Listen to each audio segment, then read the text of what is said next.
Bueno, en estos momentos ya terminó una guerra que le costó al Perú 70.000 muertos, más o menos. El estudio más serio que se ha hecho sobre la guerra es el de la Comisión de la Verdad y Reconciliación. Y podemos estar en contra, a favor, pero es lo más serio, no había otro estudio.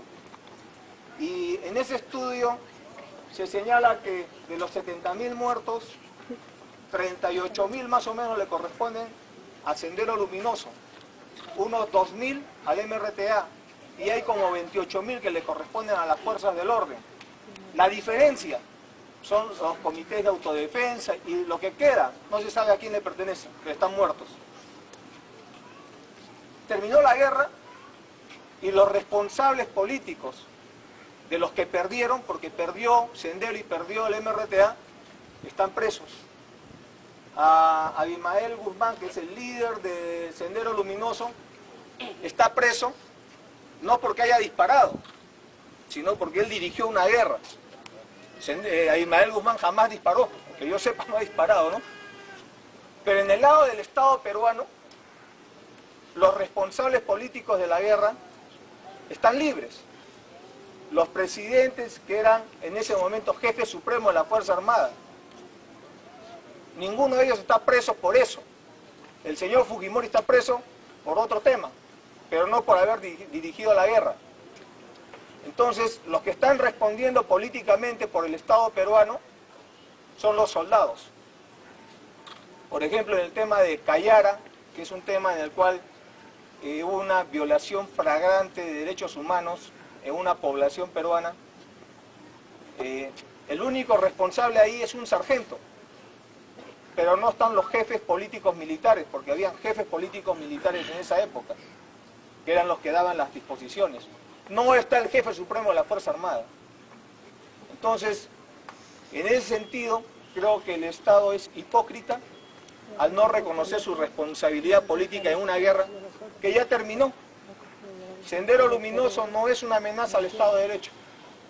El MRTA tampoco es una amenaza al Estado de Derecho. No sé si con eso le contesto su pregunta. Estamos devagando, señor. Ya una pregunta. Queremos saber qué va a hacer usted cuando entre a la presidencia sobre ese aspecto, sobre el guerrillero o terrorista. En lo que hay que hacer simplemente es que haya la verdad, porque sin la verdad no va a haber reconciliación. Y creo que para que haya la verdad todavía nos falta conocer todo lo que pasó en la guerra. Y los que tengan que ir presos tendrán que ir presos, y los que cumplan su periodo de cárcel tendrán que salir libres también. Es decir, no quiero ensañamientos, lo que quiero es una reconciliación entre los peruanos, pero si quieren que yo catalogue si es insurgente, terrorista, yo no voy a entrar a eso.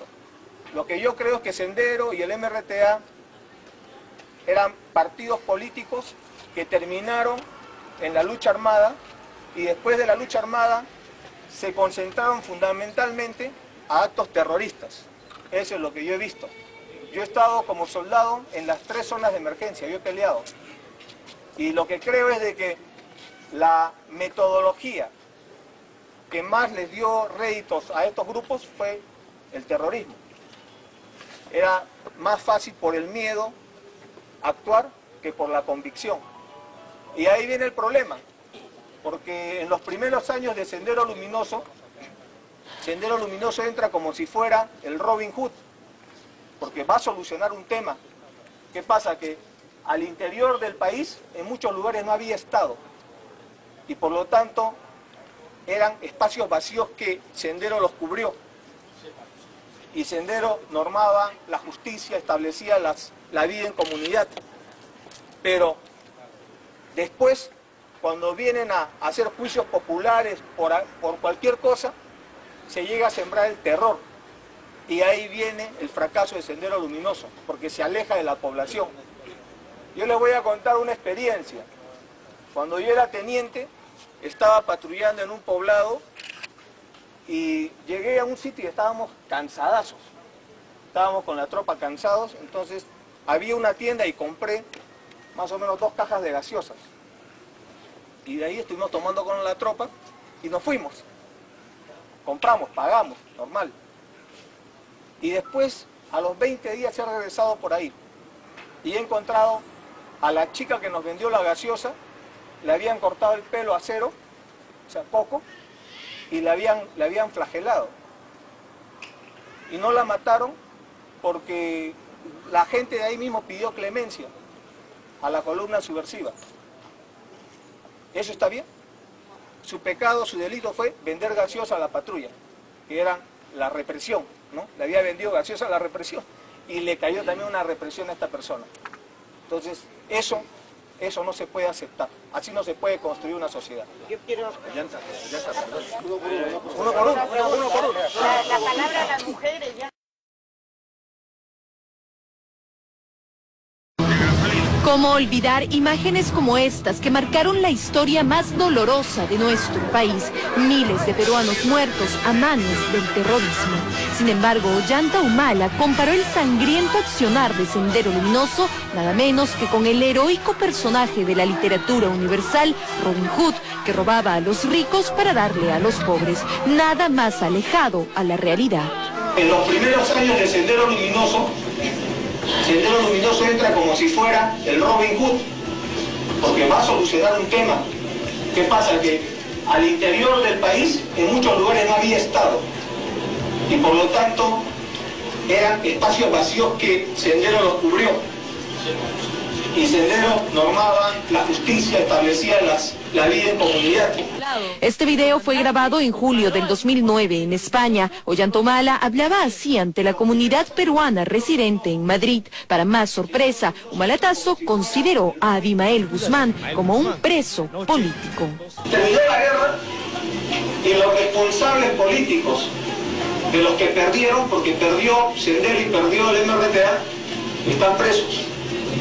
A Abimael Guzmán, que es el líder de Sendero Luminoso, está preso no porque haya disparado.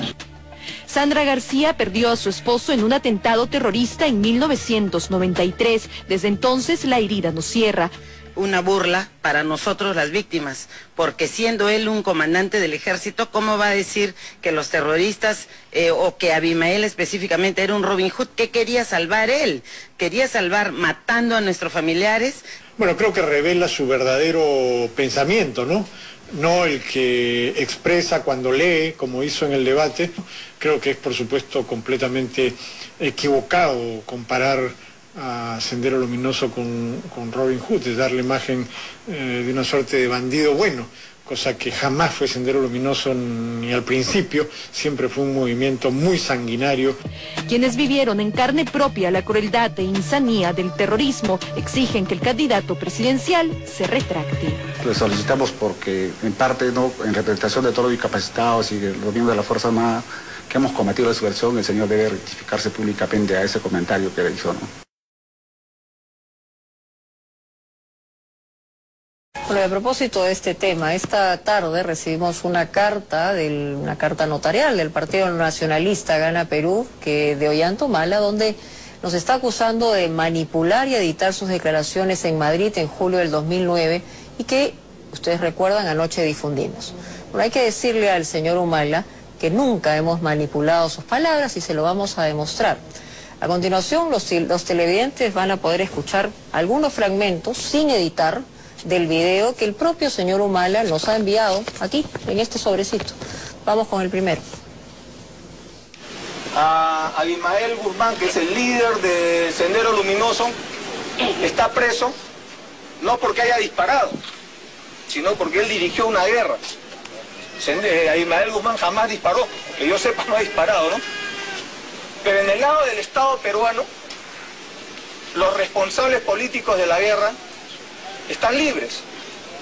Los presidentes que eran en ese momento jefes supremos de la Fuerza Armada, ninguno de ellos está preso por eso. Imagino que se está refiriendo al presidente de la UNDE, al presidente García. Pero señor Humala, usted no puede decir que Abimael Guzmán está preso por responsable político de una supuesta guerra. No, señor, está equivocado. Está preso porque fue el cabecilla de una banda criminal que asoló el país durante varias décadas y porque es el culpable de miles de muertes de peruanos inocentes Que no haya disparado, probablemente, no lo sabemos, no lo hace menos culpable. Hay 30.000 peruanos que están bajo tierra por eso. Vamos a escuchar otro fragmento sin editar del discurso que el señor Humala hizo en el 2009 ante un auditorio que desconocemos en Madrid. Y creo que para que haya la verdad, todavía nos falta conocer todo lo que pasó en la guerra. Y los que tengan que ir presos tendrán que ir presos, y los que cumplan su periodo de cárcel tendrán que salir libres también. Es decir, no quiero ensañamientos, lo que quiero es una reconciliación entre los peruanos, pero si quieren que yo catalogue si es insurgente, terrorista, yo no voy a entrar a eso. Lo que yo creo es que Sendero y el MRTA eran partidos políticos que terminaron en la lucha armada, y después de la lucha armada se concentraron fundamentalmente a actos terroristas. Eso es lo que yo he visto. Fragmento completo sin editar, señor Humala. ¿Por qué le cuesta tanto calificar a Sendero y al MRTA como grupos genocidas? ¿Por qué su discurso es ambiguo en ese sentido? ¿Por qué dice que estos grupos fueron partidos políticos cuando en realidad, y todos los peruanos lo hemos padecido, eran bandas criminales, desde el comienzo hasta el final? ¿Por qué asume que la lucha armada no es terrorismo? Vamos a escuchar ahora el último fragmento, sin editar, del discurso de Ollanta Humala ante un grupo de personas que no sabemos quiénes son, en Madrid en el 2009. En los primeros años de Sendero Luminoso entra como si fuera el Robin Hood, porque va a solucionar un tema. ¿Qué pasa? Que al interior del país, en muchos lugares no había Estado, y por lo tanto eran espacios vacíos que Sendero los cubrió. Y Sendero normaba la justicia, establecía la vida en comunidad. A ver, vamos a volverle a preguntar, ¿no le parece que comparar, por ejemplo, a Sendero con Robin Hood es algo descabellado? A Sendero hay que compararlo con los nazis, con los genocidas de las guerras de los Balcanes, con otro tipo de criminales, señor Humala. ¿Cuándo Sendero normó la justicia, organizó la vida en comunidad? Todo lo contrario. Aquellos que no pensaban como su líder fueron, ¿qué? Ajusticiados. Ellos llamaban ajusticiamiento popular y los mataban. Y eran en las comunidades que vivieron absolutamente aterrorizadas. Probablemente hubo muchos excesos también de los militares. Algunos están presos y probablemente otros no. Pero todos los terroristas hacían eso, generaban el terror. Así que le pedimos, señor Humala, que deje de enviar cartas intimidatorias al canal. Pueden entenderse pues como una amenaza a las libertades. Aquí no se manipula nada, se edita como se edita cualquier información. Y esto de mandar cartas al director de Frecuencia Latina, que Frecuencia Latina sabe perfectamente lo que es de sufrir en carne propia atrocidades del terrorismo senderista, que lo saben bien todos quienes están en esta casa desde hace muchísimo tiempo, y las amenazas de gobiernos autoritarios también. Felizmente aquí existe libertad de prensa, que la ejercemos de manera independiente, por supuesto también responsable.